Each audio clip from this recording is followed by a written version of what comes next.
कहानी अहंकारी राजा का पतन और पुनर्जन्म। अध्याय 1। राजा वीरेंद्र का साम्राज्य और उसका अहंकार। बहुत समय पहले की बात है। उत्तर दिशा में फैले हुए विशाल पर्वतों और नदियों के बीच एक भव्य साम्राज्य था, मालवगर। यह साम्राज्य अपनी संपन्नता, व्यापार और सोने चांदी के भंडार के लिए प्रसिद्ध था। वहाँ के लोग कला, शिल्प और कृषि में निपुण थे। हर जगह हरियाली थी, बाजारों में चहल पहल और मंदिरों में घंटियों की मधुर ध्वनि गूंजा करती थी। मालवगर के राजा का नाम था वीरेंद्र। उसका जन्म राजमहल की विलासिता में हुआ था। बचपन से ही उसने कभी कठिनाई या कमी नहीं देखी थी। राजगुरु और सैनिक उसकी हर आज्ञा मानते, दासदासियां उसकी छोटी से छोटी इच्छा पूरी करने को तत्पर रहते। युवावस्था तक आते आते वीरेंद्र में एक अजीब सा अहंकार पनप गया। उसे लगता था कि वह दुनिया का सबसे महान और शक्तिशाली राजा है। प्रजा उसके चरणों में झुकती थी, पर वह उनके सम्मान को दया नहीं बल्कि अपनी ताकत का परिणाम मानता था। राजा वीरेंद्र अक्सर कहा करता, मैं ही इस धरती का स्वामी हूँ। मेरे बिना इस राज्य की कोई कीमत नहीं।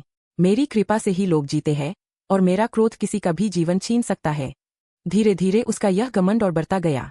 वह महलों में भव्य दावतें करता, नृत्यांगनाओं को बुलाकर रातें रंगीन बनाता और सोने चांदी के गहनों से अपने हॉल सजा देता। प्रजा की उपेक्षा। राजा के वैभवशाली जीवन का भार आखिरकार उसकी प्रजा पर पड़ने लगा। कर, टैक्स की दरें लगातार बढ़ा दी गईं। किसान, जो पहले अपने खेतों से अन्न उगाकर खुशी खुशी मंदिरों में दान दिया करते थे, अब रोते रोते अपनी मेहनत का अधिकांश हिस्सा राजमहल में भेजते। गांवों में भूख प्यास फैलने लगी। मजदूरों के घरों में चूल्हे खंडे रहने लगे।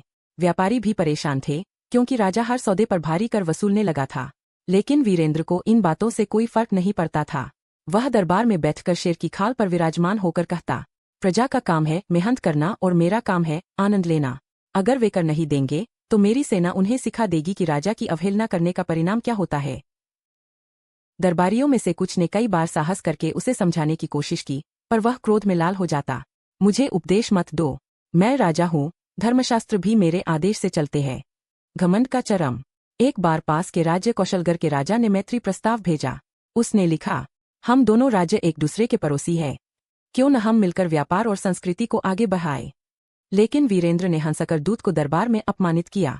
उसने कहा, कौशलगर का राजा मेरे योग्य मित्र बनने लायक नहीं है। जाओ और उससे कह दो कि अगर उसने दोबारा ऐसा पत्र भेजा तो मैं उसका राज्य छीन लूंगा। दूत अपमानित होकर चला गया। इस घटना की चर्चा पूरे क्षेत्र में फैल गई। अब दूसरे राजा भी वीरेंद्र को घमंडी और अहंकारी समझने लगे। प्रजा का असंतोष। उधर मालवगर की प्रजा अब धीरे धीरे विद्रोह के विचारों में डूबने लगी। गांवों में रात को चूल्हों की आंच पर फुसफुसाहट होती, यह राजा अब हमारा नहीं रहा, यह तो सिर्फ अपनी ऐशोआराम के लिए जी रहा है। कितनी मेहनत से अन्न उगाते हैं और सारा राजमहल चला जाता है। हमें कुछ करना होगा। धीरे धीरे असंतोष की आग बढ़ती गई। अशुभ संकेत। राजमहल में भी अजीब अजीब घटनाएं होने लगीं। कभी अचानक दीपक बुझ जाते, कभी भोजन में कीड़े निकल आते, महल की दीवारों पर दरारें पड़ने लगीं। राजगुरु ने राजा को चेतावनी दी, महाराज, यह सब आपके अहंकार और प्रजा की पीड़ा का परिणाम है। देवता भी तभी प्रसन्न होते हैं जब राजा धर्म और न्याय से राज्य चलाता है। लेकिन वीरेंद्र हंस पड़ा, तुम्हारे देवता मेरे सामने कुछ नहीं, मैं ही विधाता हूँ। मेरे आदेश से सूरज भी उगता और झलता है। राजगुरु ने सिर झुका लिया। उसे पता था, जब तक समय खुद राजा को सबक नहीं सिखाएगा तब तक उसकी बातें बेकार है। विद्रोह की चिंगारी। इसी बीच एक गांव में किसान रामदास ने विद्रोह की शुरुआत की। उसने और उसके साथियों ने कर देने से इनकार कर दिया। सैनिकों ने उन्हें पकड़कर कोड़े मारे, लेकिन गांव वालों का गुस्सा और बढ़ गया। अब बहुत हो गया, हमें इस राजा को हटाना ही होगा। विद्रोह की आग धीरे धीरे दूसरे गांवों तक फैल गई। कुछ महीनों में आधा साम्राज्य विद्रोही हो चुका था। राजा वीरेंद्र ने सेना भेजकर विद्रोह दबाने की कोशिश की, लेकिन सैनिक भी अब आधे मन से लड़ रहे थे, क्योंकि वे भी तो इसी प्रजा के बेटे थे। पतन की शुरुआत। आखिरकार एक दिन ऐसा आया जब महल के बाहर हजारों लोग इकट्ठा हो गए। वे राजा से न्याय की मांग कर रहे थे, लेकिन वीरेंद्र ने दरबार से आदेश दिया, इन सब पर तीर चला दो, मैं किसी की आवाज नहीं सुनना चाहता। सेना ने कोशिश की, लेकिन तभी सैनिकों ने ही अपने हथियार डाल दिए। महाराज, हम अपनी ही मां बहनों पर तीर नहीं चला सकते। यह सुनकर वीरेंद्र क्रोध से पागल हो गया, पर अब कुछ कर नहीं सकता था। प्रजा ने महल पर धावा बोल दिया। राजा वीरेंद्र को अपमानित करके गद्दी से उतार दिया गया।